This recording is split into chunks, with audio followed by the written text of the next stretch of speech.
Hello everyone, this is CJNovo992 and today we're back for another brand new video. In today's video we're here to talk about an Old Firm 5-goal thriller that should have been an Old Firm 6-goal thriller, which we'll speak about a lot in today's video, unfortunately, people. But addressing the old elephant in the room before we even go in any direction in today's video, that is well and truly the curtains came down on the old season for Rangers. Is there any type of glimmer of hope of grabbing 3 points a day and fighting on to the league title is well and truly gone, as Celtic have now pulled 12 points in front. And if you look at their season so far and you look at the run, fair enough, they completely deserve it. The point total, the goal total and everything like that is just outrageous. Sometimes you need to hold your hands up and say fair enough, and they have certainly deserved their league title. But what I will say in today's video, because I can hold my hands up and say that, is when you take a team to Parkhead and you score 3 goals, ladies and gentlemen, you should never, ever, ever be losing that game of football. Can we just be honest between me and thee? Go on to there. I feel like Michael Beale got a lot of that right today. Obviously, Connor Goldson was a massive loss, right? And that's a right dagger in the heart because everything else was perfect, people. And then you find that Goldson hurt his hip flexor at the last second of training yesterday. Talk about nail luck, people. That's our luck this season. There's never been a team having as many injuries as we've had per game in a league season. Look up that crazy statistic, people, in Scottish football, right? So you look at it on paper, the team was as good as it could possibly be, and I feel like that's important to say because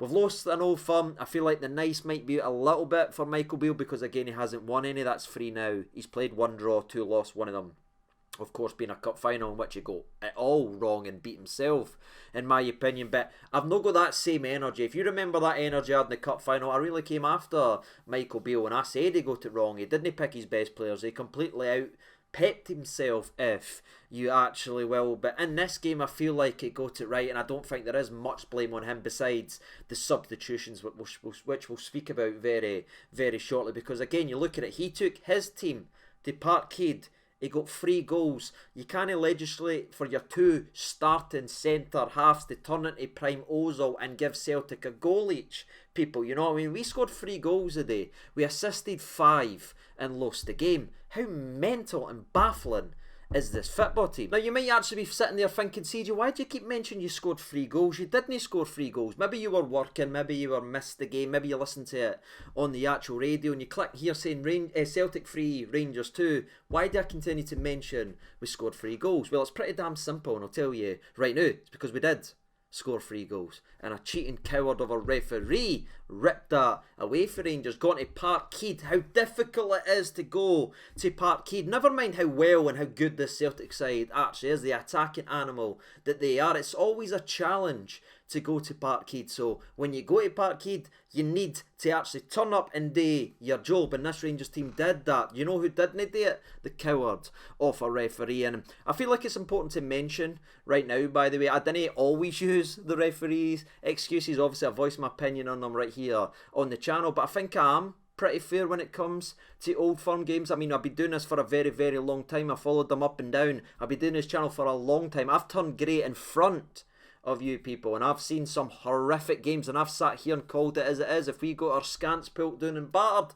I've sat here and said we got our scants pulled down and battered. I know just during the banter years, if you go back to Giovanni's game in charge when we got absolutely pummeled at Parkhead and everything like that, I've sat here and said we just got beat. Cup final, we didn't turn up. Celtic did. They wanted it more. They deserved to win the cup final. I always sit here and call it the way it is, or at least I think a day. So when I sit here and have to bring a referee into the discussion, you know it has to be absolutely blatant, because to me this decision right here is nothing short of a disgrace. The fact that the referee has made this call and the spineless cowards in the VAR room has looked at that and been so scared to overturn that, they've swallowed their whistle, put their heads down and stuck their arse up. When I tell you that's how it's been, people, that's really what I mean. Because to me, and I'm not being disrespectful, but the magnitude of the game has influenced the referee and the VAR room, and I truly mean that. We know about Kevin Clancy, right? I've sat and said it for years. We know what he is all about. I mean, Michael Beale knows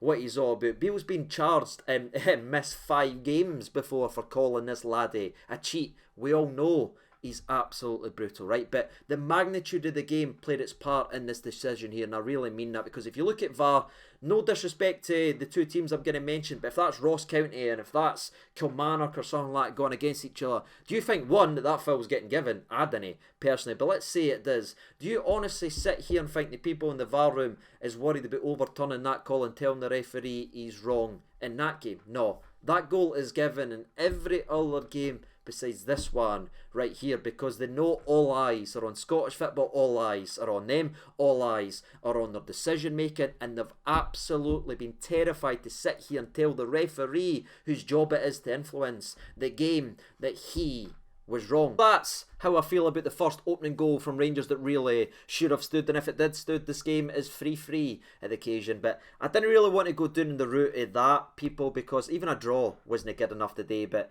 if we're actually being fair to each other, like, if we Rangers take the opening in the goal, is it ending the way? Is it gone the same way? Who actually knows? I didn't want to get lost in the rabbit hole, people, but we can't address and discuss this game of football fairly without mentioning the fact that the referee scandalously ripped a goal away for Rangers for no reason, and we'll break down that goal, why it should have been given, in the next couple of minutes. I just felt like I had to address it early because it is going to be such a major talking point and obviously going to influence the way the games actually win. But let's get to the game of football then, shall we? Of course, Michael Beale did set his best team out besides Connor Golton, who unfortunately picked up his injury. And I think if you looked at the opening 5 minutes, where I thought we looked very nervous in the League Cup final, and we've looked nervous in the opening 5 minutes versus Celtic, 10 minutes versus Celtic, for me it was Celtic that looked nervous. I don't know if you agree with that. A lot of wayward passing. I mean, that was as poor and most nervous I've seen this Celtic side play in a long time, and I think Beale and the Rangers' approach has to be given with that, because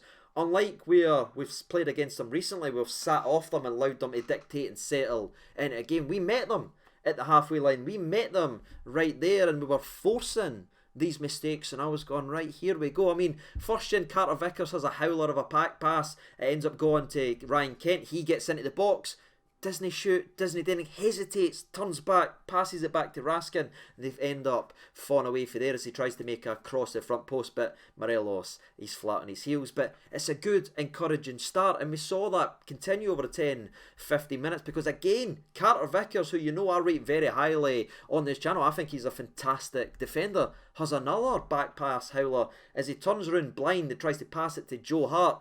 But it's just unfortunate Morelos is towing a caravan and can't get anywhere near it. Any other forward, we're probably getting the end of that. And if we have someone a bit more sharper, we're probably getting it. No trying to be harsh. I just have to tell you the truth, people. That's a blind back pass that favoured the striker. Starfelt's came for Fuller behind him and got there before him. I need to call it as I see. The big man was towing a caravan. But again, he is a unit, and he's got a bit about him, and he was getting stuck into Carter Vickers and actually wound Carter Vickers up enough, which I think was also a part of his mistakes. I think he was frustrated about his own performance, so he ends up diving in to Morelos, and I said, right, this is the first time Morelos has this guy rattled a bit. Let's keep going after him. We just never, again, after he got a yellow card, we just let it all drop off. And Celtic ended up scoring an early goal in the game as well, by the way. I think it was just before Carter Vickers got yellow carded, if I'm remembering it correctly, but it's a mile offside. Good ball from Moy, I believe it was, curling into Kyogo. Great finish again, firm bit, it's a mile offside. No one's got any complaints about that one. But then the 17th and 19th minute of the game ended up coming down, and it was the first meaningful shot on target for between either side, I should say, as Jota does very well to cut inside and force a good save from Alan McGregor. Big, powerful, getting it out the way. I like the save, and he got it out. And then the 19th minute came as we got in the ball, ended up winning a corner.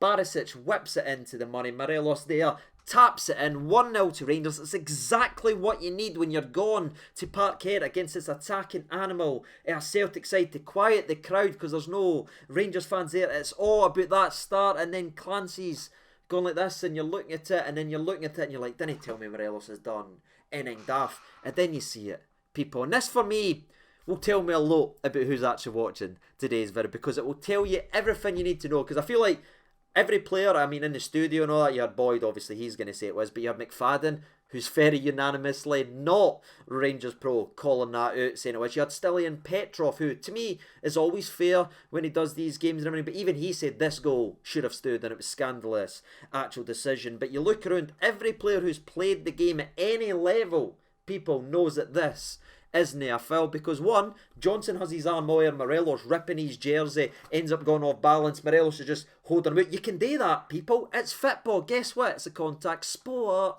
Some people are actually forgetting about that. I don't know what they want football to actually turn into. This half-half society, everybody sitting next to each other, nobody touching each other. That's no football, people. And Morelos scores the goal, and as we've already voiced our opinion on, it's a cowardice call from Clancy. It's what the man actually does. He's protecting his windies, if you will, and the VAR officials are too scared because the magnitude of the game to tell the referee that he's actually in the wrong. And Rangers' perfect start away to Parkhead with no fans needing a win has been ripped away from them because of the officiating in this country. And people can say I'm salty, or can say I'm bitter, but of course I am. People, I mean, I love this football club. We've done the right thing. We set up going in to the old Lion's Den, if you will. We had the perfect start, and no fault of our own has been ripped away for us at that. Trust me, there's a lot of fault on our own in the next 15 minutes when we're discussing the game, but that moment there was a perfect start for Rangers, and we were robbed not because of a mistake on us, not because of anything else besides horrific officiating. But again, the game is there to be played. You've got to channel that. You've got to use that aggression. And the only team that responded for Rangers' opener that should have stood was actually Celtic. And guess what, people? Guess what? It comes from a low-driven cross into the box. I'm done talking about these goals. But to be fair, it's a very nice move from, I believe it's O'Reilly, as he just takes on Tavernier down the channel, puts it into a dangerous area. The first touch for Kyogo is brilliant. He just kills it dead, sorts his feet, finishes it by McGregor, who's obviously trying to get there. And I think he does get a paw on it, but it's nowhere near enough. You give someone like Kyogo that opportunity 3-4 yards out, he's putting it away, and that's back-to-back league Old Firm games, by the way. We have allowed Kyogo to have a free shot 3 or 4 yards outside the box. Guess what? From a low cross. It's baffling, people. That's a clinical striker. I know we didn't kind of look about clinical strikers. I'm sorry, we do. We just didn't actually play them. But if you give a striker like that an opportunity, he'll put it away and punish you. And that was it, 1-0 to Celtic, and you're just sitting so angry, so frustrated about what happened a couple minutes before you think to yourself, here we go, Celtic's now got their tails up. It now suits them because, again, they are such an attacking side. Rangers need to come out for it a bit more. This could be a long day. But again, I didn't think I'm being wrong in saying that Celtic weren't just quite at their sharp, rampant best. And again, a lot of that has to go down to the positioning of the Rangers players. I thought Raskin was very good in the middle of the park and everything like that. We were nipping in, we were winning things, we were putting them under pressure, and it was wayward pass. The closest Celtic came to making it 2-0 in the first half was around about the 31st minute, where actually Suter does some good defending here. I know what everyone's thinking, but Barisic just gets beat to the line and allows a cross to come in. Surprise to surprise. Jota whips it in. Suter does very well to stop Kyogo from getting it. We clear it out to Cantwell, who beats two men on the line. Brilliant bit of skill. His pass is behind Jacko though, and Jota ends up having a shot from range which is similar to the one we spoke about, which was well saved by McGregor. That's the closest they came to adding another goal. And Rangers, despite having good spells of possession and winning the balls in dangerous area, we just never had any cutting edge. And that's where I look at Ryan Kent. You all know I'm a massive Kent fanboy. For me, that's his worst game in a Rangers shirt. Everything that went, it just didn't look sharp, it didn't look direct, it didn't believe himself, and Johnson wore him like a hoodie. And I hate that I have to sit here and say it, but I'm going to call it as I see it. I expect a hell of a lot more for that laddie, because he's got a hell of a lot more. He got the positions, he got in the opportunities, but he never ever once took any. And it was petering away, and then we end up winning a free kick after Tillman gets wiped out after a nice little bit of move from him. Gets wiped out by O'Reilly, who picks up a yellow card, I believe, and up steps the skipper Tavernier on 9 to 8 goals at that point. And again, it's just an outrageous goal from the skipper, stepping up. People say, oh, he's a bottle merchant candidate versus Celtic. Well, there he is. Celtic packed to the rafters, Celtic fans booing him out the building, steps up, fires the free kick into the back of net and drags this Rangers team in to 1-1 and takes us in to half time on a draw, where again we should be winning 2-1. Sorry, I need to keep mentioning it, people, but if I'm being fair to every person who's tuning in, I need to mention that, because we should have went in at half time 2-1 up. And that completely changes the team talk, completely changes the shape, completely changes everything, because then you've got 45 minutes to adjust to what Celtic are wanting today and force them to come out. But again, Clancy done his thing and it was 1-1. But what I really liked about the second half is I feel like there was probably a discussion about that goal, because it looked like there was, because Rangers came out rampant again to the second half, very similar to the Old Firm game in January, early January, where we came out and scored the 2 quick goals. We should have done it again, as Morelos has numerous major opportunities, and this is what frustrates the life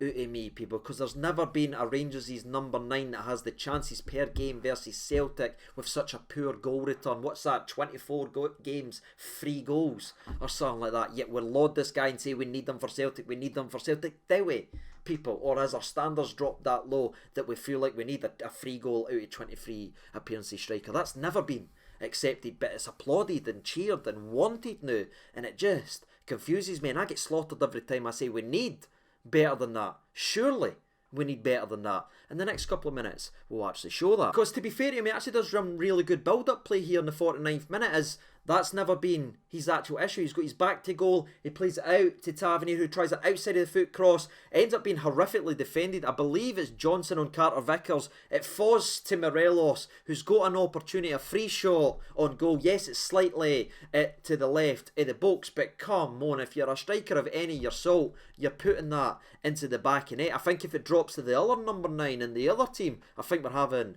a different conversation, but he ends up just hitting it straight at Joe Hart, goes out from a corner, and then from the corner, people, Tavernier whips it onto the money. Morelos gets there ahead of Johnson. Johnson was marking him.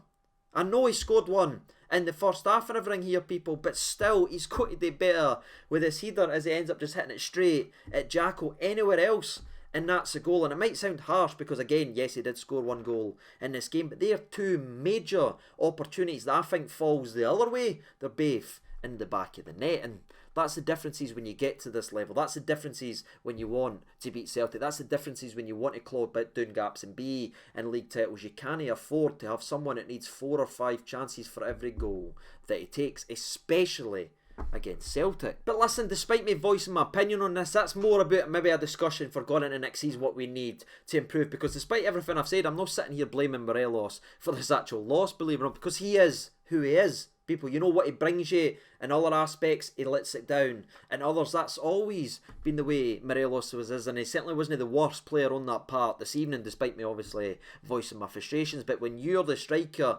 you have to carry that responsibility to get goals, and he's just not done it enough versus Celtic, despite the referee obviously robbing him in this one. But moving on from there, people, after our first 10 minutes of the second half, where I thought, oh, this is ours, we've came out really, really angry, it started to peter away, and I feel like this is when we needed to make the sub. Do you know what I mean? This is when Michael Beale should have looked to his bench and said, right, I've gave them a bollocking, I've maybe inspired them in the second half, let's make the changes now and really go down while we're out on the ascendancy, I should say. But again, my only problem with Michael Beale, people, is his substitutions are always reactionary rather than proactive, because who makes the first change in this game? Who is 9 points clear with the scores level, having everything in their favour at this game? Celtic, Ange Postecoglou. Who makes the first change looking to win this game? It's Ange Postecoglou. As he makes a couple changes and it started to tilt the way to Celtic, and they end up getting the second goal of the game. I can't believe I'm going to say this, but it genuinely might be the worst goal I've seen us concede to Celtic since John McLaughlin passed directly to Turnbull from 4 yards out. That's the same season, people. You know what I mean? Celtic are a very good side. Can we stop giving them goals? That would be absolutely sensational, because it's baffling here, and it's poor for Davis for the first thing. It's a low-driven cross, shot corner, we're terrible at it. He spoons it up into the air, and you're thinking to yourself, right, it's going to be a corner, but Kyogo's kind of making a move for it. He's going to leave it for a corner. That's just footballing sense. Kyogo's not going to take the ball there when Barisic is there, but Davies, maybe in the heat of the moment, goes and tries to header the ball. But what's even worse is he doesn't header it out for a corner or out for a throw-in. He like powder puffs it down, and I think it hits Jota in the chest. If I'm getting that right, it falls directly to Kyogo. Is it lucky? Aye, people. But is it completely self-inflicted? Aye. And guess what Kyogo does? One chance, no matter the angle, puts it into the back of net. That's the differences between Rangers and Celtic, in my opinion. You can argue about who's better for every position. Here. Where they're better than us is at striker. And that is quite evident to me. Some people might take issue with that and be very frustrated and say, aye, but their 2 tap-ins are 3 or 4 yards out there. I need to remind you that Morelos has missed several open goals. Sakala in the cup final missed open goals. I think it's fair to say he's a better finisher than what we currently have. Cholak's definitely in the conversation, but Beale doesn't trust him in these opportunities, doesn't give him an opportunity. Oh yeah, 3 minutes when the game's basically dead. Cool, thanks for that. And our other clinical striker is sitting in the stands every week because a breeze ends up putting him out for 3 months. So moving away for that conversation, the only thing we can say is at least we were battling to at least try and add something in the game, because Beale then made the substitution, and for me he got the substitution wrong again. I feel like Tillman did run his actual race in it. Again, it wasn't his best overall performance, but he won the free kick to get us back in it. He tried to make a couple of things happen and everything like that with Morelos. It just wasn't the young laddie's day. But for me, the clear substitution that he needed to make was Kent off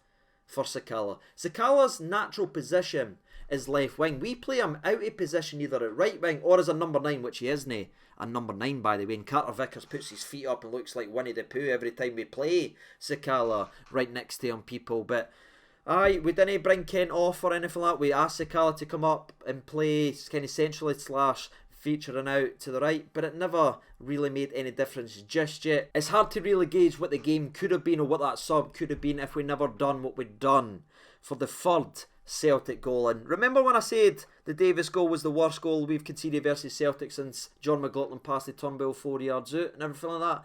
Aye, this one's joins that as a Hall of Fame trilogy, people. It's like the original NWO, if you will. It was like the Hogan, Nash and Scott Hall of howlers. We've got that. McLaughlin, Davies and John Suter. And it's a shame because I'm probably going to get shouted at this from the comments, but I thought Big Soapy actually had a decent, considering it's his first start since the opening day of the season, how long he's been out. I feel like he got up well, he marshalled defence pretty well, won a couple good at 50-50s, put himself about. But what he'll be remembered on is this massive mistake as he just gift wraps a goal for Jota as he does a blind back pass to a 48-year-old goalkeeper. You know what's messed up about that line, people, is McGregor's almost at that age. He's closer to that age than he is closer to anybody else on the park. That's terrifying, people. But aye, McGregor can't get it quickly enough because, again, he's 40 years old, 41 years old I should say, and of course Jota just skips by him, taps it into an empty net, and you're thinking to yourself, how have we done that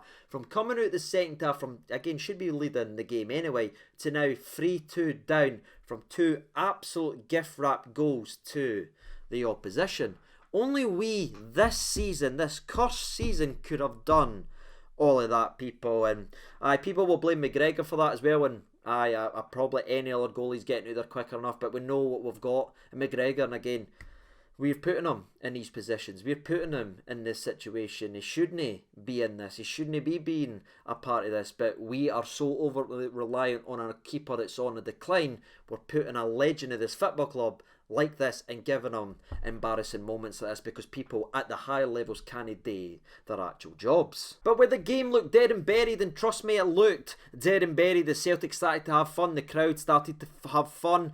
Tavernier again drags us out of nothing, in which is really frustrating to me because it's a great goal, right? It's a great goal from Tavernier, it's a great cross to the back post as well. But see, if you look at the actual goal, Tavernier, who's our right back, by the way, does something that none of our forwards do, and that's go back and look at this goal for me, because Tavernier looks, sees when the cross is, he takes a step back to get onside and then makes his move. Why does our right back have better striking instincts than our centre forward who's played 23 times versus Celtic, Sakala, who's then on the park? Why is our right back a better forward than the 2 strikers we've got on the park? Because I guarantee you right now, I know it's all ifs and maybes and all that, but Sakala and Morelos, if they're in that exact same position, they didn't check the run to come back on side before piling forward. They just didn't. Great header. Again, everyone knows my opinions on Joe Hart. If you put it on target, there's a good chance of a goal. I just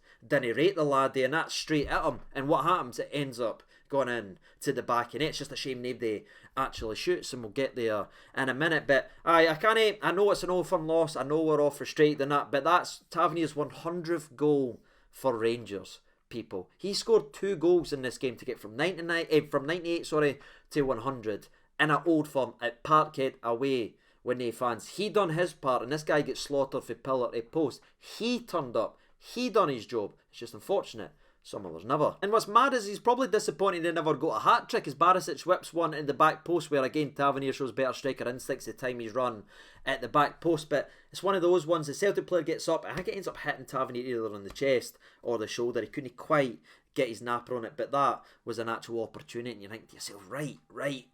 And then I believe it's pronounced, ends up bursting through the middle after a shooter, I think ends up doing a foul on Jack. I think they foul each other, or I don't know what actually happens here if I'm honest with you. All I remember is gone through in goals and I'm sitting there about bursting into tears, but he just passes the ball. I think, if I'm remembering it correctly again, I maybe had my eyes shut there, like genuinely looking like this, didn't make it 4-2 at that point, but I'm pretty sure he thought someone was coming, so he's tried to pass it and ends up being a collection for McGregor where it really should have been another goal for Celtic. But aye, that's kind of it regarding the major opportunities. There was one more for Rangers which is going to keep me up at night. I don't know if you remember this, people, but Kent wins the ball back. He passes it to Morelos. Now, is it the greatest pass? No. But is he a striker inside the box with an opportunity to shoot the ball at the goal? Yes. Does he take that opportunity? No. He cuts inside on his weak foot, passes it back to Kent, who then passes it back to Morelos, who then passes it back to him. That is two players not with enough belief. None both of them has had a poor second half. None of them want to have a shot. And again, people, that's a ball dropping to your number 9 inside the box at Parkhead, and your guys no shooting it. Can you imagine, again, if it was the other way, is Kyogo getting the shot off there? I think so, people. I'm sorry to keep mentioning it, but we need to talk about improvements. We need to talk about increasing where we are to where we want to be, and that's a massive area because Morelos doesn't want that. He knows he's not scoring that, and when a ball drops to your box, your striker's got to have belief he's actually scoring it. And the last little frustration for me where again that decision making was nowhere near good enough, especially for Kent, man. Just give him a bit of sun, you know what I mean? You're a better player than that. But we end up winning a free kick right then where again Kent wins it after slide challenges him. And I'm sitting here saying, yes, it's no the easiest chance in the world, right? It's maybe not the perfect angle, but I don't know if you were like me, but I was screaming, dinna let Barisic take this. Dinna, I know on paper it suits a Barisic and, that's his range. That's a myth. Barisic being a great free kick taker is a myth, people. It really, go look at the stats and statistics, how many he's actually scored based on how many he's actually taken and everything, how many he's even got on target. It's a myth that Barisic is a deadly set piece specialist, and it was sickening me. See, when I had set piece specialist, I said, who are they talking about? Who are they actually? Because it's no Barisic. Because what happens? Hits it aimlessly, no power on it, right early bar. And again, I'm not sitting here saying Tavernier would have scored it, because again, it suits the left footer. It goes out the bar and everything like that, but cool, it suits them on paper, that's cool. But you've got a guy there fully confident who's got a hot hand. You ever heard of ride the hot hand, people? Tavernier's got that. He's already scored a free kick. Let Tavernier hit it. Not the boy who's anonymous in every Old Firm game that he actually plays. So, it's just a wee silly thing I wanted to mention, because to me, it's the decision making in these games that really come back to haunt us, because we done enough in this game to win this game, but we hurt ourselves with two stupid decisions for two centre halves, and again just beating ourselves with wee daft moments. Yes, the referee cost us a goal, yes it could have been a draw, but if we clean up our act and if we do our job and if we didn't give them 2 goals, we are still winning that game, people. And that's the biggest frustration for me. We should have won this game. We should have went to Parkhead and got 3 points, but did we? No, because why? Self-inflicted defensive errors. Now, honestly, how many times have we said that this season? It'll be interesting to wrap up today's video, by the way. I just want to ask you, out the starting 11 that played today, no the bench, the starting 11 that played, how many for you, in your opinion, should be in the starting 11 come the first game of next season? Let me know down in the comment section below, because I feel like it'd be a really interesting comment to see where people are. Obviously Goldie's going to be there, but he wasn't a part of the starting 11. How many of that starting 11 will be starting for us in the first game in next season? I'd love to know your thoughts and opinions. But that's it, ladies and gentlemen. Am I surprised we beat ourselves? No, we've been doing it all season. Would we play better? Aye, but at the end of the day, we never got what we needed to get for the game, and even if we did get that absolute cowardice call from the referee, we wouldn't have done enough because we'd still shot ourselves in the foot. So it's frustrating, it's annoying, but that's been the season, and that is the season finished now in the league. Maybe give younger guys and players that's going to be here next season, if Morelos and that's no one to sign contracts, then he put them in for the rest of the game. The season is done. Let's play the boys that's actually going to be here next season. Let's see a wee bit of Lowry. Let's see the boys that's going to be here. That's my personal opinion. What about you? Let me know your thoughts and opinions down there in the comment section below. And as always, I'll be sieging over 92. Win, lose or draw, I'm always here, unfortunately, for you guys watching. And I'll see you in the next one. Take care of yourselves. All the best, and bye-bye.